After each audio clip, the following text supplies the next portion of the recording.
Yo, you're watching the Screaming Fish here, people, and today, I got something a little different. You guys probably remember my top 10 movies I like that everyone else dislikes, and my top 10 movies I dislike that everyone else likes. Well, this is the sequel to both of those, only this time, it's a top 10 and movies I was most excited for, but were just downright disappointing. So, when I say disappointing, just want to make this clear, that does not mean terrible. None of these movies are terrible.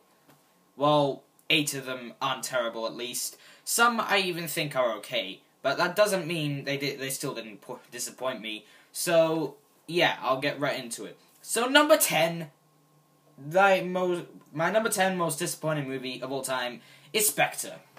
Action-wise, Spectre may deliver, but not much else. It's not much else is really worth watching here. This is the only Bond movie where I felt the villain was just terrible, and in all honesty, Daniel Craig really does give it his all, but the rest of the movie just felt rushed. And while it's not the worst Bond movie I've seen, it certainly isn't a good one. That's about all I can say on Spectre. So, number 9, Maleficent.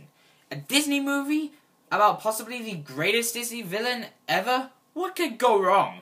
How about making our main villain into an underwhelming anti-hero, thus making her into an incredibly dull character packed with terrible CGI, boring story, and even worse performances? A movie about a villain would have been amazing, especially when it's being made by Disney themselves, but for some reason we got what was possibly the worst retelling of the Sleeping Beauty storyline ever put to screen. That's, well, at least the worst Sleeping Beauty story I've seen on screen, at least. I don't know how many Sleeping Beauty retellings and tellings there are, but but out of the ones I've seen, Maleficent is the worst retelling of it. So, number 8, I'm probably going to get some backlash at Spider-Man fans here, but number 8 is The Amazing Spiderman. When it was revealed that Sony were releasing a Spider-Man movie about the untold story of Spider-Man and what happened to his parents, I couldn't wait. However, what we got in the end was pretty much the same origin story we got before, and literally nothing new aside from the villain. The story felt rushed and lackluster, and it had a very cash-grabby feel to it. Ever since then, I've always been split down the middle with this movie, and couldn't really decide whether I like it or not, and I still can't believe it or not. In the end of the day, Andrew Garfield may make a very good Spider-Man, but he makes a very unlikable Peter Parker in my eyes. Not to mention, I was really hoping to actually fully find out what happened to Spider-Man's parents, but that didn't actually get revealed until The Amazing Spider-Man 2, but it still hasn't been fully explored, even when there's 2 of these movies out already, and unfortunately we can't even explore that even further because the franchise is now dead. Yeah. At least we're getting Homecoming, guys, at least we're getting Homecoming. So, number 7 is Tron Legacy. The visuals looked amazing, and Jeff Bridges was returning. The original Tron looks incredibly dated by now, but it remains one of my favorite films of all time. Tron Legacy may have had great visuals, but pretty much all the performances, with the exception of Jeff Bridges himself, were terrible. Not to mention, the story was boring as heck, and honestly, I can't think of any sci-fi movie more boring than this movie. If I had to pick one standout moment, it would have to be the incredible light cycle battle, which was the main highlight of the movie. There were a couple of other cool moments, but unfortunately they weren't enough to relieve me of my disappointment for the movie. And yeah, seeing as how much I like the first and original Tron, you can tell how disappointed I was about this one. But all I can say is, thank God for that short film they made a while ago. You should really check that short film out, by the way. Tron the Next Day, I think that's what it's called. Or Tron Flynn Lives. There's 2 different titles. You might have trouble finding it. So, number 6, G.I. Joe, Rise of the Cobra. I was really rooting for this movie. A live-action G.I. Joe movie starring Channing Tatum sounded sounded brilliant. Unfortunately, the movie turned out to be pretty much the living definition of a slugfest. Every character in the movie was poorly developed to the point that I could hardly care whether or not they died. And the performances from pretty much everyone were bland and boring, and the action is some of the most unoriginal and inconsistent I've seen in a while. This is the first out of 2 movies on the list that I consider to be terrible. The rest are maybe bad or okay, but this out of 2, this and another one on the list are what I consider to be terrible, unfortunately. So, yeah, moving on. Number 5 is After Earth. The CGI looked fantastic in the trailers, and the ideas sounded amazing. Plus, it had Will Smith in it. Bonus, it was probably one of the only times people were thinking, just maybe, Shyamalan could actually give us a great movie this time. Well, that thought was quickly thrown in the trash can, as the film had, well, like I've said multiple times already, terrible performances, particularly from Jaden Smith. The plot was forgettable, and there were some pretty atrocious moments in the movie, performance-wise. Visually stunning, yes, but bad with everything else, unfortunately. So, yeah, number 4 is Transformers: Revenge of the Fallen.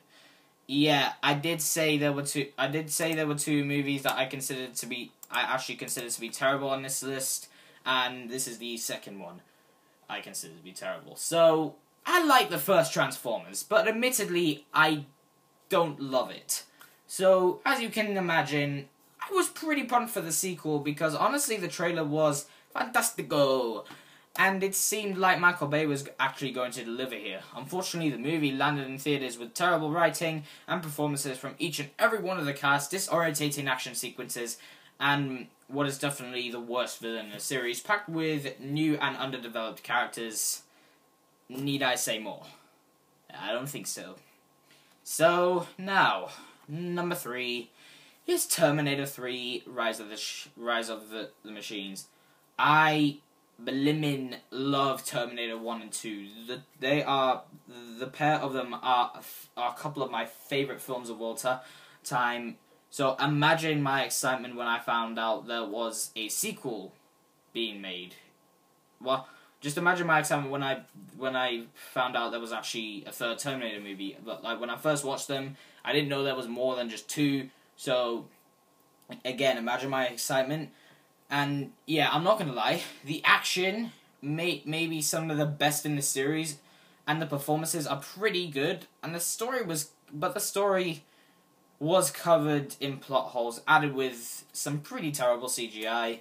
The film pretty much ruined the whole continuity of the franchise by seemingly replacing everything that was established in the last movie, and replaced it with a nonsensical plot with zero enjoyment, aside from a couple of decent action sequences.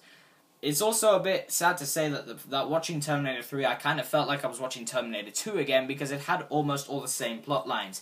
A liquid metal hybrid going to the desert to get some guns, a reprogrammed Terminator, the reprogrammed Terminator dying in the end to save John Connor. I mean, another one of the good parts was probably the Terminator, the heroes actually losing the fight, but aside from that, there really wasn't much else new here. It was pretty much a rehash of Terminator 2 in my eyes. So, number 2. You guys are actually going to be quite surprised this isn't number 1, considering how some of you might have felt back in the day. But number 2 is Star Wars Episode 1, The Phantom Menace. The first Star Wars movie in more than 20 years. I wasn't around at the time, I'm not going to lie, but I had just finished the originals at the time,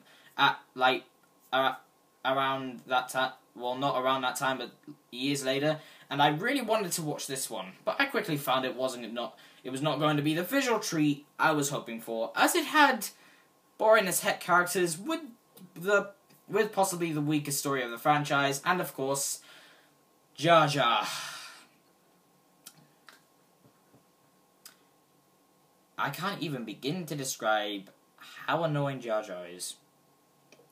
I also thought that the added addition of trade disputes and politics sounded alright at first, but they come off as pretty pointless, and let's face it, it was pretty boring to see that go on for half an hour.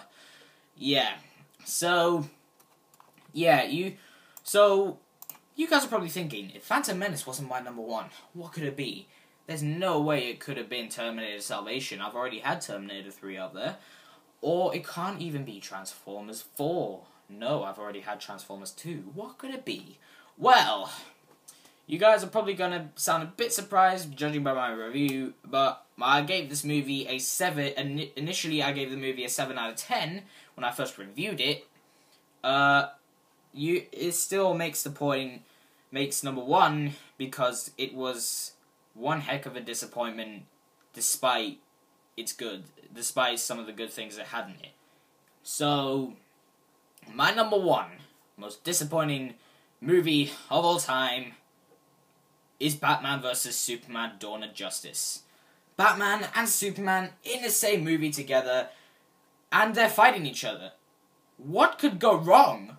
I was rooting for this movie. I really was. This is the first we'd see the two heroes in the same movie together, in live action even. The movie had a very weak and poorly written story with cliche beyond cliche beyond cliche. And they went on for ages. There were times when Batman didn't feel like Batman and Superman didn't feel like Superman. The film may be visually stunning with fantastic action sequences and possibly the best version of Batman on screen ever, which is really saying something compared to Christian Bale.